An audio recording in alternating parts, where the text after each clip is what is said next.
I am again to do a follow-up to that first video on vestry ministry that I styled Vestry 101. That video has to do with what a vestry is and the relationship between a parish priest and vestry and their mutual ministry in fulfilling the purposes of God's church. Today, I want to share with you my thoughts on some of the disciplines I think important for a priest and a vestry in executing their mutual ministry. Let's call this Vestry 102. But before starting in, let me ask this of you. If you haven't first viewed the Vestry one-on-one video, stop. The disciplines I'm about to share with you arise from that view of things that I shared with you in that first video. So really, to make sense of them, you need to know what they arise from. So watch the Vestry 101 video first, and if you have, here we go. The disciplines I'm about to put before you developed from and during my 34-year rectorship of St. Matthias's, Dallas. Yeah, they put up with me that long. So in one way, they are parish-specific. They're specific to my experience and practice there. But as they are ones which, over the years, other parishes who have asked my assistance have incorporated into their lives and found very beneficial, I think they are broadly applicable and they're worthy of consideration. Essentially, these disciplines are the disciplines of a well-functioning husband and wife as they govern their families and have to make decisions securing their welfare. I certainly found that to be so. My wife and I lived out of and into these disciplines in our exercise of our ministry as heads of our family and as parents to our two sons. So, the first discipline, absolute confidentiality. A husband and wife must be able to trust with one another that their intimate discussions are between them and are not going to be published to the wider world. This is necessary in order to enable the second discipline, which is free and open dialogue. As the husband and the wife work together in ordering the life of their household, nothing should be off the table. Everything can be brought up and considered, and they must try not to beat up on one another in order to win at whatever costs. And this is necessary for them to come together as a united front to their children and the world. To achieve this, they must try to come to their decisions through the third discipline, and that discipline is unanimity. Now, unanimity can come about in several ways. It can come about by their discovering, through their dialogue with one another, that they're in the same place. They both think the same thing should be done. Or it can come about, if they're not in the same place, by their agreeing to try that which one or the other of them thinks best. Or, if they can't come to a common mind, and both are having difficulty giving in to doing what one or the other thinks, then they can agree to table the issue, to let it rest a while, and to revisit it later. However, they decide they both have to own it. They both must accept and live into that whatever happens, however things turn out, they are going to embrace the result together. And if things don't turn out well, they're not going to fall into recriminations against one another. The decision belongs to them both. They rise or they fall together. Now, here's something very important. Their dialogue with one another should always be preceded by and then continue with prayer, individually and together. My wife and I both had our own personal discipline of daily prayer, but we also had a discipline of daily prayer together. It was in the evening before going to sleep. Yep, we'd ask God for His help in making decisions. Now, how often we don't do this, and that is to our detriment and to the hurt of our families. So the disciplines: absolute confidentiality, free and open dialogue, unanimity. As these are vital disciplines for a husband and wife in governing their family and trying to secure its welfare, so they are vital disciplines for a well-functioning priest and vestry seeking to govern well their family, the parish, and to secure its welfare. Now, here's how these disciplines play out in the life of a priest and vestry. Confidentiality should be absolute. What is discussed at the vestry, who said what happened, what was decided, should not be shared beyond the vestry until the vestry wants it shared, and then only by a designated organ, either the rector or the senior warden, usually. After all, they are the canonical, that is, the legal heads of the parish. What goes on at a vestry meeting and the ins and the outs of its deliberations should not be shared with one's spouse, one's friends, with anyone. The parish as a whole, I would say, should never be afflicted or burdened with knowing everything that may have had to go into the decisions and the actions taken. Because of confidentiality, free and open dialogue can then occur by the vestry in their deliberations with one another, secure in the fact that what is said and how decisions came about are not going to be blabbed abroad. Free, open, and honest discussion can occur. You know, things can get, and things should be able to get, pretty heated between a priest and a vestry and between vestry members. That's simply part of the dynamic of consultation and working things through. Referees will arise and things be resolved, and that's because of what the priest and the vestry should be striving to achieve together: a listening to God through their praying together and their dialogue with one another, and a seeking after a common mind. Now, in addition to confidentiality, there are three practices which aid free and open discussions. The first practice is for the vestry to become a community of prayer. Now, there are various ways to achieve this, I'm sure, but I'm going to tell you what we did at my parish. First, vestry meetings always begin with our praying together the daily office. Now, since we normally met in the evening, we gathered first to pray evening prayer, at which there would be a brief homily on one of the appointed scripture readings, applying that to our life as the leaders and the governors of our parish, or there would be a reading from a theologian or a spiritual writer which could help us in our ministry. Now, that could take 15 to 20 minutes. And we considered this time of prayer and reflection one of the most important things we did each meeting. Secondly, we formed ourselves into a prayer team for the Church of God, for our diocese, for the parish, and for one another. How did we do that? Well, I composed or edited prayers for the church at every level of her existence, which we used, and this was then handed out at every vestry meeting as a prayer card for the next month. Before every vestry meeting, the members would send to the parish office requests for prayer for themselves or for some concern of theirs.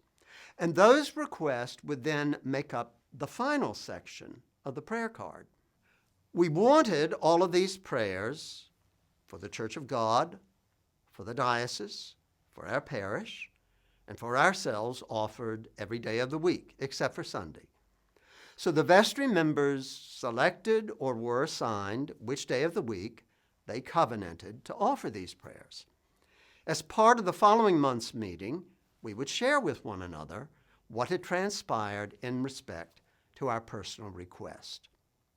And of course, included on this prayer card would be prayer for decisions or actions which needed to be dealt with or concluded by the vestry. The first practice, which can aid free and open discussion and, of course, aid the vestry in fulfilling its ministry well, is for the vestry to become a community of prayer. You know, it's difficult not to bond with one another and to grow in loving one another and working together well when you're praying for one another. The second practice, which facilitates free and open discussion, is for all vestry meetings to be executive sessions. What does that mean? It means they are not public meetings to which anyone can come and walk through or sit in on. Now, I know this will be controversial to some of you or many of you, but I stand by it. You see, at a vestry meeting, the members must have the freedom to express themselves openly and bring to their discussion anything and everything which is in their minds, on their hearts, and which they think pertains to the issues at hand. And that can involve very touchy, very sensitive things about themselves, about fellow parishioners, anything. To have present those who are not part of that intimate community of leadership and responsibility, and who may then take what goes on in it and is said at it to the parish at large, can be disastrous and it can be destructive. I know the deliberations my wife and I had in making decisions about dealing with our sons, for instance, were private. Our battles with one another were between us. Our sons, we were determined, were not going to be burdened or afflicted with the whole dynamic which might have had to go into our decisions. But also, they didn't need to have information which they could then use in an attempt to divide us from one another and to get what they wanted. That's the way it is with vestry deliberations. They should be private. Now, this doesn't mean, however, that parishioners or others may not attend for some reason.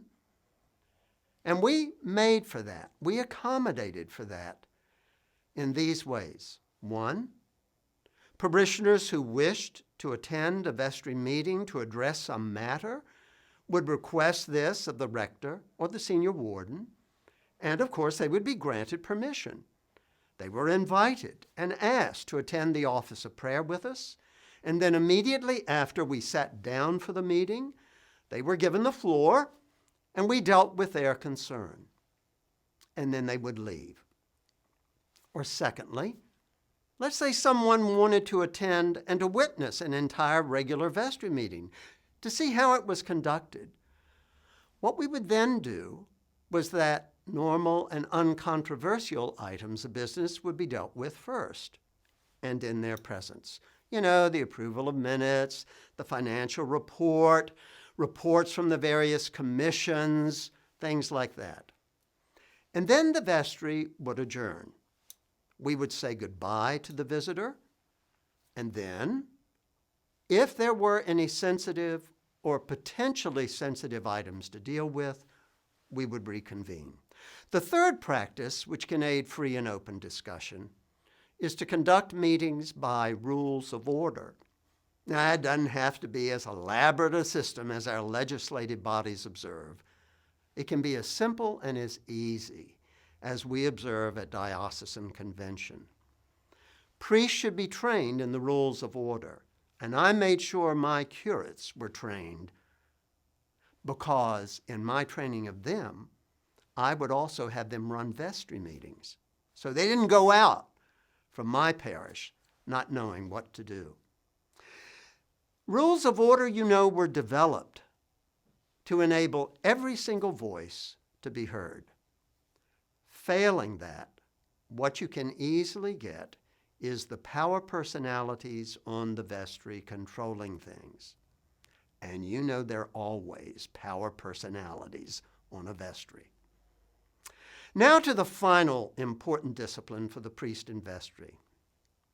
They should strive to achieve in their actions and their decisions unanimity, a common mind.